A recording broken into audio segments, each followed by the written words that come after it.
regăsit la un nou videoclip. Nu am mai fost un videoclip cu chiar sunt cred că deloc pe acest canal, dar pe canalul meu puțin.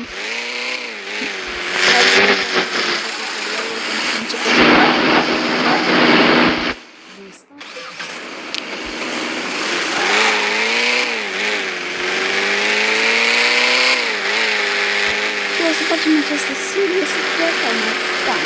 După aia după ce terminăm poate povestea, adică să avem toate misiunile din joc, poate o să începem să băgăm modul, să băgăm ca atunci când mă jucam pe canalul meu, dacă erați abonați la canalul Mașini 900, dar din păcate nu-l mai am pe Mașini 900, mi l-a șters, habar n-am de ce. Și dacă să ne gândim de abonați să facem un legătură cu acest joc,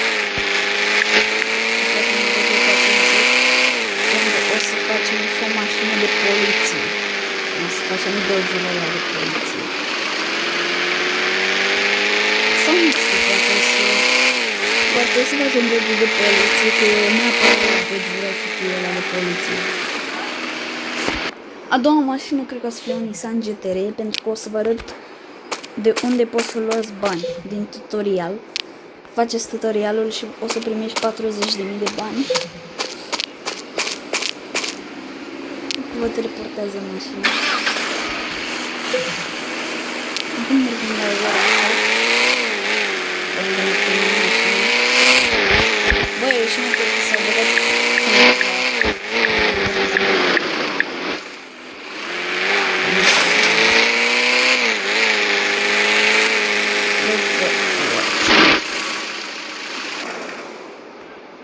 Aici trebuie să dăm OK. OK. Aici. De asta. Și ne continuăm tutorialul. OK.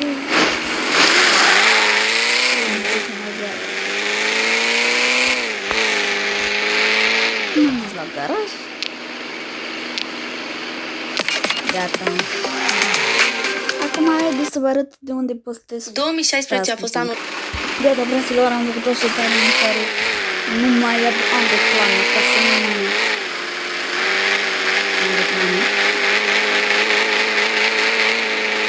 Acum haideți să mergem și să vă arăt cum să faceți 150.000 de bani.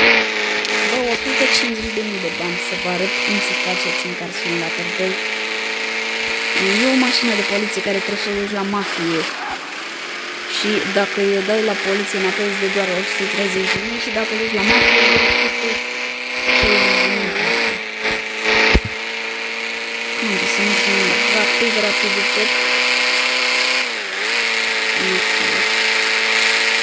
Bă, nu uitați să vă faceți butonul de like dacă mai vreți să vă voastră Car Simulator 2.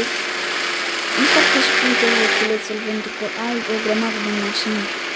Poți să faci misiuni. Uite mașina de poliție care trebuie să duci.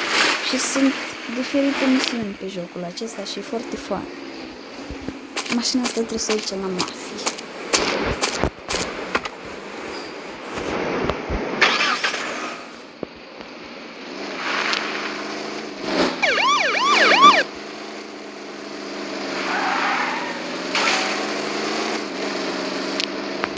Mai să duce mașina la mafie.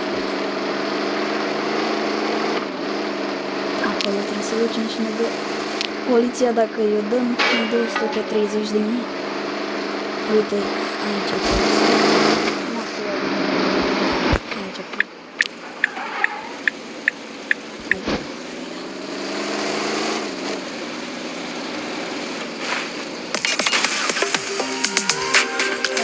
Avem 207.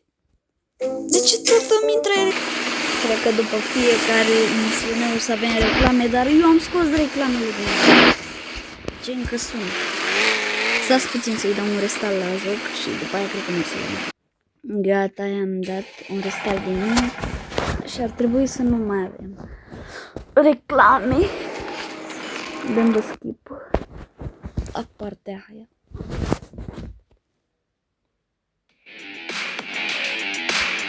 Am intrat în jou.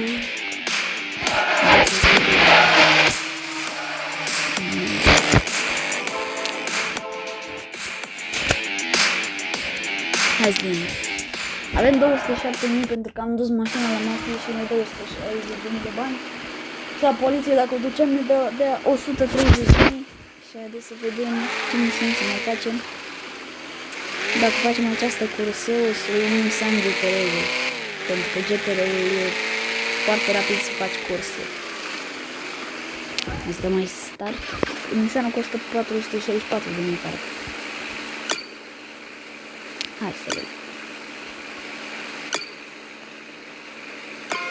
Trebuie să modificăm și pe asta.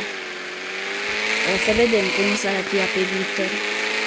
O să aibă numai eleroane, cred că o să punem și ceva pe motor să meargă mai rapid. Când aveam atunci modurile, când aveam atunci banii nelimitați pe ăsta, dacă mă știți, eu mergeam mai rapid pentru că făceam mai mulți bani. Și acum hai să facem aici o dreaptă.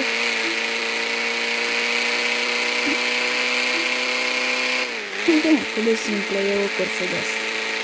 Am ajuns. E record. Bine mă, nu ne-a mai dat nu ne-a mai dat reclame. E bine. Hai să vedem dacă am deblocat mașina. De pe aici. Uite ce pleacă mașina asta. Mamă, cred că sunt 40 de grade în joc. Asta e. Asta nu e. Unde rupe. A costă bani.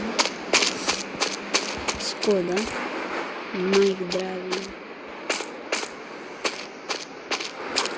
Ăsta. BMW YouTube. Porsche. Costă bani. Bă, de aici nu avem ce să cumpărăm.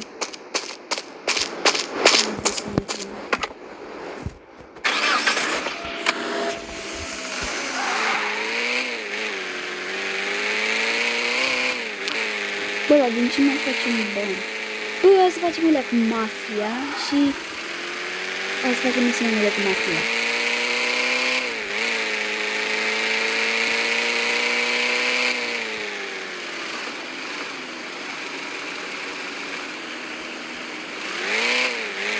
Mai bine acolo și poliție. Să nu mă iei.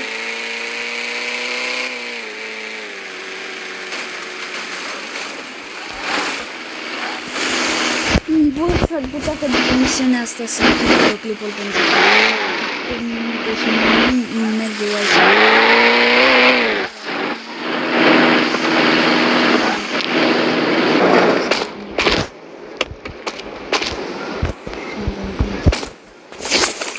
Haideți să facem. Da, după misiunea asta o să închid videoclipul și poate chiar astăzi o să fac altă.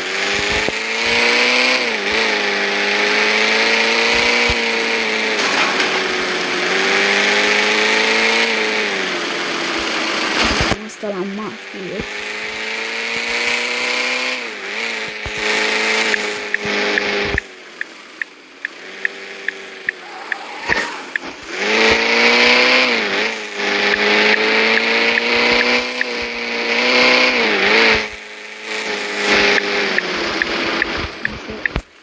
Analizăm că o luăm în dreapta.